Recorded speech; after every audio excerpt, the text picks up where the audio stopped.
குழந்தை இல்லையே என்று ஏங்கும் என் மகளே, மகனே, கவலைப்படாதே. நானே உன் மடியில் குழந்தையாய் வந்து தவழப் போகிறேன். மங்களச் செய்திகள்.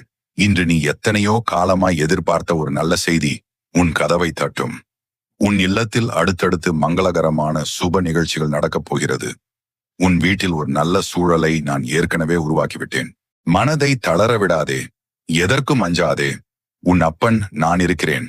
சோதனைகள் முடிவுக்கு வந்துவிட்டன. இனி உன் இல்லத்திலும் உள்ளத்திலும் மங்கள ஒளியும் மகிழ்ச்சியும் மட்டுமே நிலைத்திருக்கும். பணத்தடையோ மனக்கவலையோ எதுவாக இருந்தாலும் அவை பனி போல விலகும் சூரியனாக நான் உன் வாழ்வில் உதித்து விட்டேன். உன் மடியில் மழலை செல்வமாய் நானே வருவேன். உன் வம்சம் தழைக்க என் முழு ஆசிகளையும் உனக்கு வழங்குகிறேன். தடைப்பட்ட காரியங்கள் அனைத்தும் இன்று முதல் தானாக கூடி வரும். நீ ஆச்சரியப்படும் வகையில் உன் வாழ்வை மாற்றி அமைப்பேன். என்னை மட்டுமே